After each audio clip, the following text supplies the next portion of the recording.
Então, a gente já vai aqui para um valor que fica aqui já na classe C. Já é uma classe que a situação ela tem que ser remediada.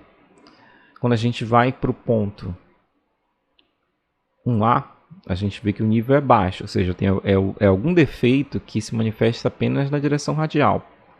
A gente passou aqui um H, né? Um H também é bem alto, um V e um H são altos, um A é baixo, 2V é alto também em relação à máquina normal, 2 mm por segundo, mas não é tão alto comparado com o ponto 1. Já o ponto 2H, também 2.5, é um valor alto em relação ao normal, mas não é tão alto quanto no ponto 1. E para os pontos de medição do motor, temos amplitudes muito pequenas a nível global.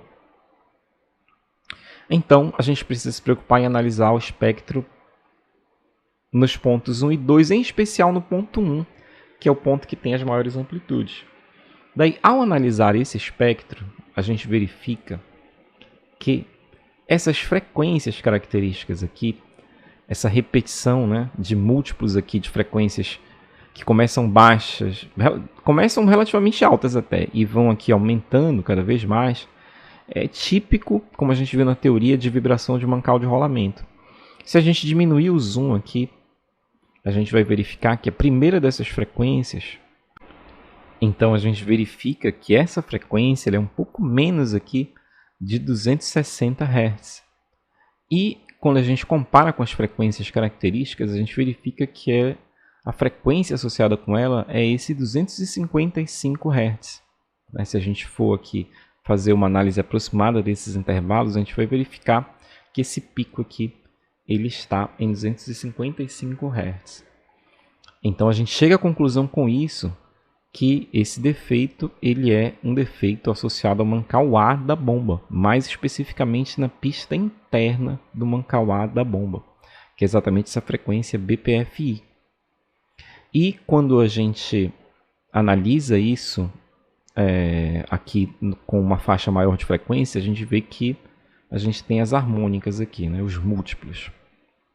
Então, esse tipo de situação é típica de problema de mancal de rolamento. E a gente vê aqui no próprio domínio do tempo, né, aquele tipo de variação também que a gente viu na teoria que está associada com problemas dessa natureza. Na tarefa que está prevista no curso, você vai verificar, você vai ser perguntado o que você deve fazer nesse caso. E não esqueça que tem o gabarito dessas perguntas lá da tarefa. Você vai dar a sua opinião sobre o que você tem que fazer e depois você olha no gabarito qual seria o procedimento adequado naquele caso. Vamos agora ver o defeito 2. No defeito 2, a gente verifica que os níveis de vibração global são muito pequenos no ponto 1, no ponto 2, mas quando a gente chega aqui no ponto 3, eles ficam altos, né? Entre 3,5 e 4, na direção vertical, na direção horizontal, entre 5 e 6, axial pequeno, e fica muito alto quando a gente vai aqui para o ponto 4. Fica acima de 9 mm por segundo, e aqui a gente tem acima de 10, né? Acima de 11 na realidade, se a gente olhar aqui essa... Então, essa vibração está altíssima. Esse equipamento precisa de manutenção. E quando a gente analisa, então, o espectro, em especial aqui para o ponto 4, que está apresentando maior vibração, a gente verifica, a gente já vê que é aquele jeitão também de problema de mancal de rolamento. E quando a gente vai aqui procurar qual é essa primeira harmônica, que é esse primeiro valor de frequência, que depois tem os múltiplos dela, a gente verifica que é um valor aqui que fica aproximadamente 230, um pouco mais de 230 Hz.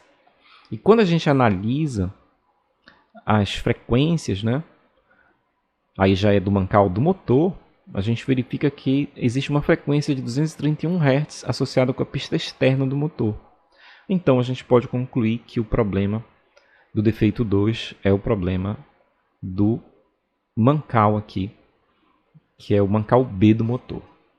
Então, lá na tarefa você vai ter que pensar em o que você tem que fazer nesse caso.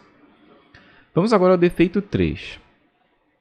O defeito 3 ele é um defeito que quando a gente desce aqui para os pontos de medição, a gente analisa aqui a faixa toda do espectro de frequência, a gente tem um espalhamento aqui em alta frequência, sem ter um padrão definido com relação a essas frequências.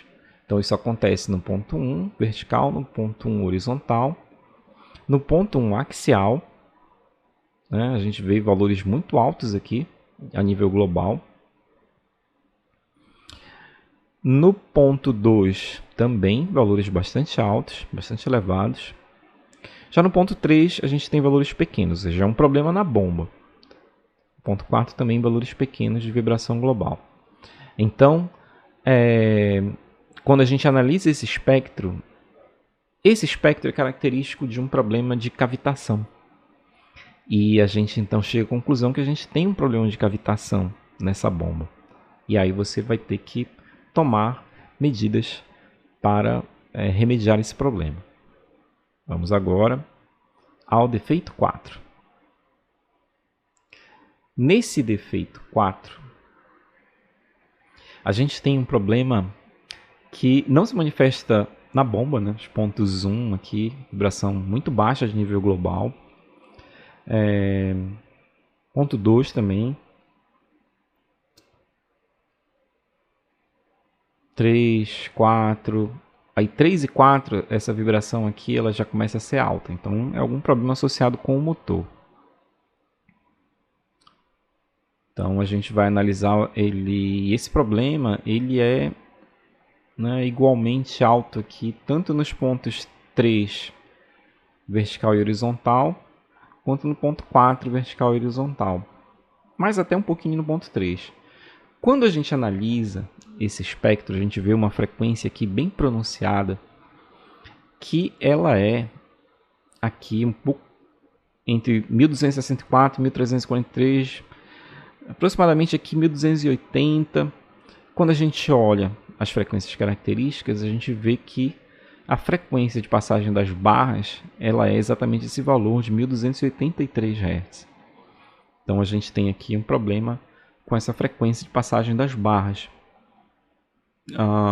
Então, isso acontece, a gente vê isso no espectro tanto no ponto de medição 3, horizontal e vertical, quanto no ponto 4 também, horizontal e vertical. Então a gente chega à conclusão que é um problema elétrico do motor. Finalmente, o defeito 5. A gente,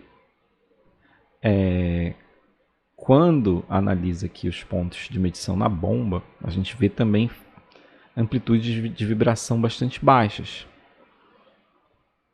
Todos os pontos de medição na bomba. Mas quando a gente passa para o motor, a gente tem amplitudes altas. Sendo que na direção axial as amplitudes são baixas, elas são altas apenas na direção horizontal e vertical no ponto 3 e horizontal e vertical também no ponto 4. Quando a gente analisa o espectro, a gente verifica que a gente tem aqui picos na frequência de rotação e no múltiplo da frequência de rotação. Temos um outro pico aqui do lado, mas é basicamente o múltiplo da frequência de rotação.